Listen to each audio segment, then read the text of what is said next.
Hey, it's me. Teenage high school movies. Probably one of the most overused genres of movies when it comes to the 90s and the 2000s. Yeah, I mean, don't get me wrong, teenage movies are still, pretty big deal, but I mean, back then it was popping. It was top tier stuff. Especially when it came to DCOMs. There's always a teenage girl that gets thrust into something uncomfortable or not what they expected, and then, shenanigans ensue. Maybe she goes to a different country. Maybe she has to share a dorm with someone who she doesn't like. Or in this case, we're gonna talk about Cadet Kelly, where a spoiled city girl living in New York has to go to military school. I know military school and teenage high school drama, it doesn't really feel like it mixes, right? But this actually was the most popular DCOM, dethroned by none other than High School Musical. So this was up there. This is one of the most, popular DCOMs out there. And boy, it is full of cringe moments, hard to watch things. It's a DCOM. What do you expect? Let's talk about the dancing scene. Back then when I was younger,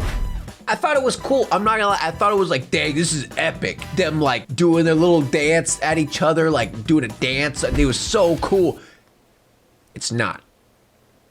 It's not cool. But the real interesting thing about this movie, and also why I really wanted to talk about this movie, is actually the underlying little story going on within this. Now, on the surface, this movie does kind of just seem like a recruitment ad for, teenagers. Throwing some military propaganda out there, all the teenagers watch and be like, dang, I want to try out military school so I could dance. And you could just leave it at that, leave it on the surface, don't go any deeper, but there's more.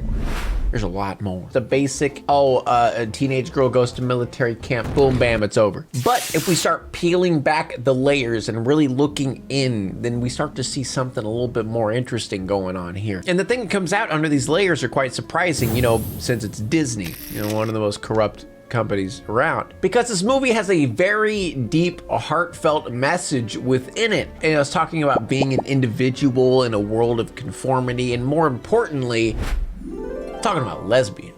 We're gonna be talking about lesbians in this movie. Again, I know you're gonna be saying, hey, this is Disney. This is 2000s type Disney. You really think they're gonna be putting a movie out there with LGBTQ plus symbolism? Yeah, that's not gonna happen. But I feel like the writers themselves kind of slid it underneath Disney's nose, not really realizing that they were doing what they were doing. And actually, both Hilary Duff and Christy Carlson Romano both agree with this theory. Actually, Christy Carlson Romano is a YouTuber. You could actually go to her YouTube channel. She has a video of her talking about the behind the scenes of Cadet Kelly and different stuff that they did back then. It's a pretty interesting watch if you can go to her channel. So strap on, ladies, strap in, ladies and gentlemen. We're gonna be talking about the entirety of Cadet Kelly, so get ready. But before we get into this movie, let's talk about something important: life.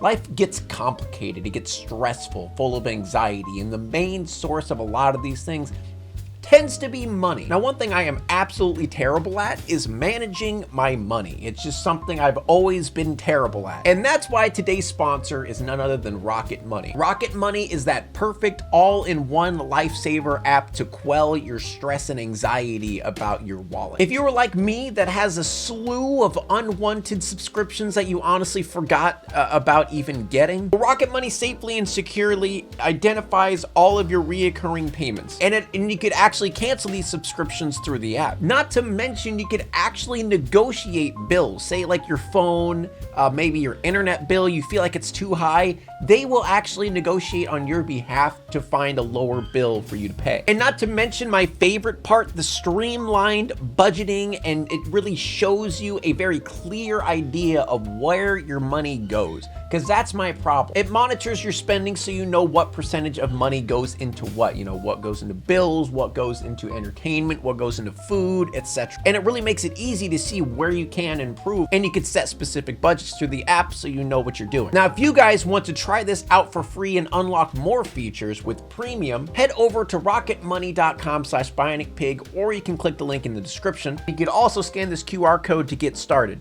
Trust me, don't be like me. Start managing your money early, start budgeting, start saving, be smart about it. Thank you so much, Rocket Money, for sponsoring this video. Now back to the video. The movie starts out, New York City, the city of apples. Something has something to do with apples. We see Kelly dressed in her punk rock attire, swirling around ribbons and stuff like that with her friends. I'm pretty certain this is a reference to the legendary scene from the Lizzie McGuire show when she's twirling around her ribbons and everyone's acting like it's the most amazing thing ever.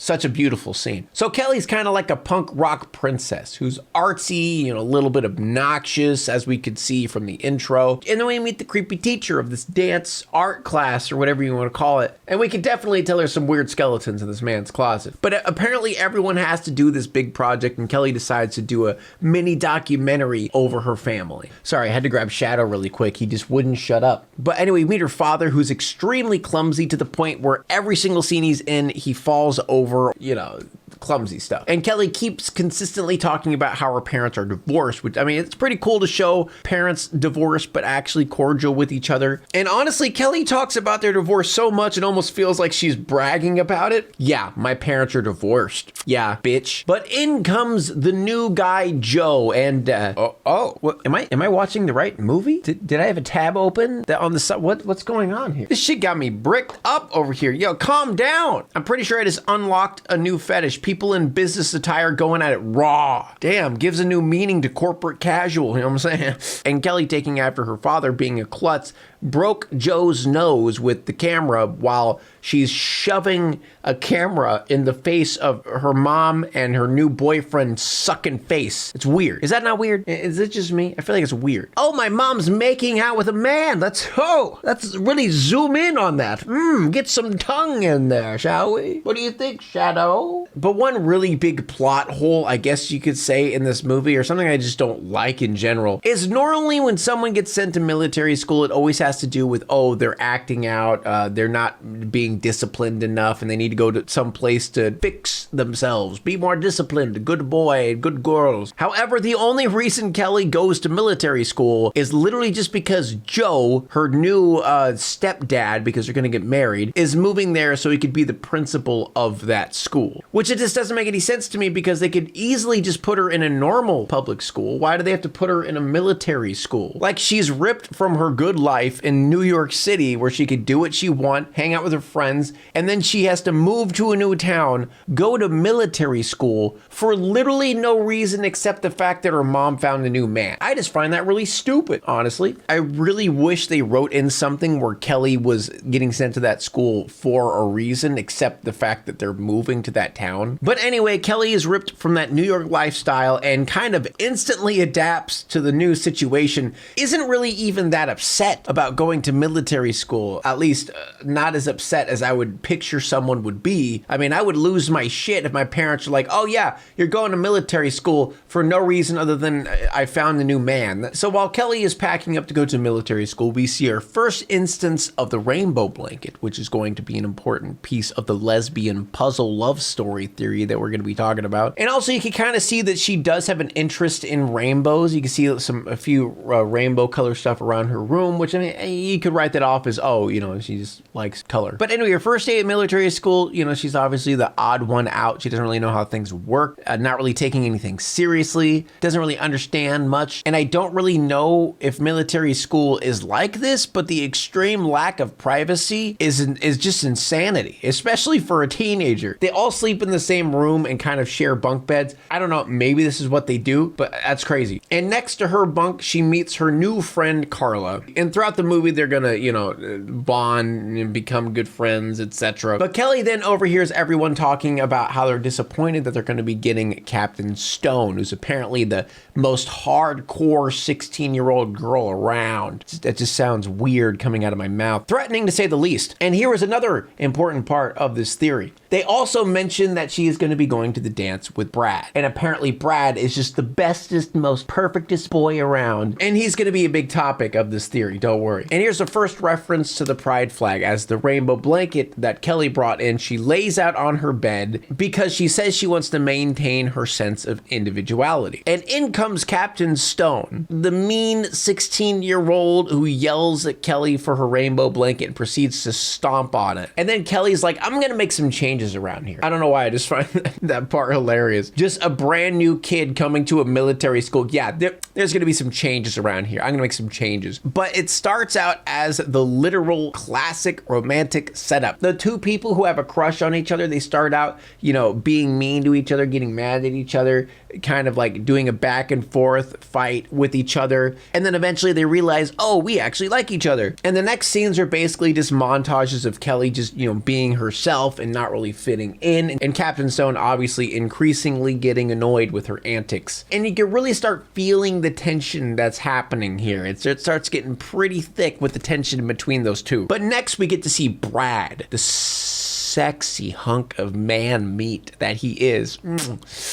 And Kelly, learning how the salutes work and also being a catty queen, she ends up rushing up and cutting in front of Jennifer in order to salute him in front of her, being like, yeah, bitch, boom, that's a my man's. But the thing that's interesting about this is the fact that it's pretty obvious that Jennifer and Brad, it doesn't really feel like they're a thing. It kind of just feels like Jennifer is just interested in Brad. Within the theory, a lot of people just believe that Brad is kind of just a cover-up for Jennifer, and Kelly's kind of getting in between Jennifer and Brad and be like, yo, pay attention to me. I'm what's important. If you're sitting there thinking that I'm reaching, the whole Brad situation, it kind of just dissipates. Jennifer doesn't really pursue him, and neither does Kelly. Normally in movies like this, there's like a closure with the boy, you know, at the end of the movie, like, oh, she gets the man or she gets the man. But nope, he kind of just disappears. Honestly, Brad has barely any lines in this movie, but he starts out as such like a big talking point. So in the next scene, Kelly has to do the obstacle course, and obviously she fails terribly. And Jennifer, in order to keep Kelly from going to the dance, actually forces her to stay and run the course until she gets it right. And after Kelly finally gets this right, she ends up going to the dance covered in mud, slips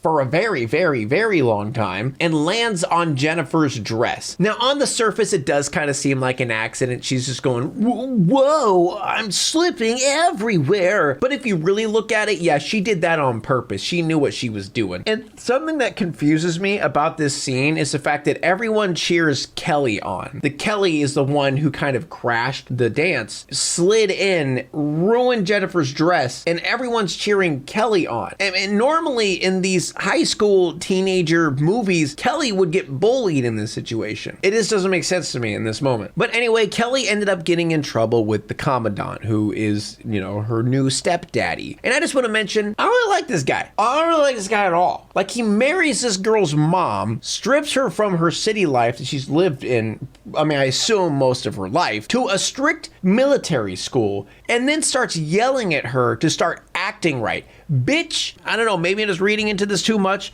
but he kind of seems like an asshole. I really don't understand how Kelly's taking this so lightly, I'm not gonna lie. And to make matters worse, in the next scene, Jennifer finds her rainbow blanket once again, and this time she ends up ripping it up. And then she gives Kelly a nice up and down look with her eyes, and you know what's happening there. You see it. Haha, I have a different shirt on. Don't ask questions. Moving on. And just from the looks alone, you could definitely see why people would assume, you know, the romance situation here. It could also be perceived as Jennifer being in denial about her feelings for Kelly, you know, ripping up a symbol of the flag. Maybe we're reading too deep. I don't care. I like doing this. And Kelly's response to this situation is not too great. She ends up sneaking into Jennifer's room while she's sleeping and paints a pride flag on the back of her head as a revenge. Another reference to the pride flag. And this is where Kelly really starts to realize her brattiness is a little bit too much. She's starting to get a little bit too risque and comfortable in this area. I mean, Kelly comes from a world where people kind of respect each other, you know? I mean, to an extent. But whenever you go to military school, all that respect kind of just goes out the window whenever you're a maggot, I should say. But doing something like this to a superior officer and not expecting punishment is quite naive, I would say. And boy, she got punished, because Jennifer's response to the situation is court-martialing Kelly. And obviously Kelly, not knowing what a court-martial is, kind of scoffs at it. It's like, whatever, I don't care. And in this next scene, again, I cannot express how much I do not like Joe. Joe who? Joe Mama. I tried to throw that joke in there. So anyway, Kelly's at home and she overhears him and her mom talking. And Joe's really upset with Kelly's situation because he became commandant of this new school. And this is like something that he's dreamed of since he was a kid. And so he's over to like, oh my gosh, this is my dream. I can't believe this child is gonna ruin this for me. Bitch, you're the one who made her go to school. She's a freaking city girl, and you take her and bring her to a freaking military school and expect her to act right and then start getting mad at her for this situation? Dude, all my homies hate Joe. All my homies hate Joe. And Kelly finally tells her mom how unfair the situation is because her mom never even asked her if she ever wanted to go to military school, if she ever even wanted to go with them to this new town. It's been extremely unfair to Kelly, and honestly, she's been taking it like a champ. I mean, really, it's just shitty parents right now. So Kelly ends up getting sentenced to being an equipment manager of the drill team, which is the team that spins around the guns and does the salute stuff and whatevers. And this is where the big portion of the movie begins. The whole character development of Kelly and Jennifer, them like finding a middle ground and becoming friends, in quotations. But we get the first introduction to the drill team whenever they have a match against another school, and it's pretty obvious that they are getting absolutely stomped by these people. Like the one dude who's just twirling the gun like 1,000 miles an hour and just fucking crazy, man. Who is this guy? And we also get to see the slap, slap, slap, clap, clap, clap portion of the show. I assume this is something that actually happens in military school, this whole drill team situation. It's honestly quite interesting to see because, you know, dance normally is something that's kind of like, you know, free form and a form of expression. They kind of took that and made it very uniform and tight, basically just doing the robot. Whoever came up with this idea, why? Didn't really make any sense. It's just like glorified saluting. Okay, I'm not trying to talk shit on people on drill teams or anything like that. It's just an interesting thing, all right? That's all I'm saying. So anyway, Brad mentions to everyone that they need to be more creative because the other squad, you know, they got that. You know what I'm talking about? And they're getting outclassed with the basic stuff because both squads kind of did the same thing, except the other school just did that thing better. So Brad's like, yo, we need to have like a wild card, something different, something that's just not like what they're doing. And Kelly overhears this and starts doing some little flip-flops with the gun, and for some reason Brad's impressed by this. I don't understand why. He's like, show me some of that stuff where, you know, you twist it around your back. That's some creative shit right there. But she starts getting really interested in the drill team and sees how cool it is. So she ends up wanting to try to audition for it before they end up going to regionals in order to be like the wild card and help out with different ideas. So she gets her friend that she made at the school to train her in order to be able to audition, and she picks it up pretty quick, and you know, she wins the audition while Jennifer's over there like, nah, she sucks, I don't want her. I don't. Only then, whenever she gets accepted into the drill team, does Joe say that he's proud of her.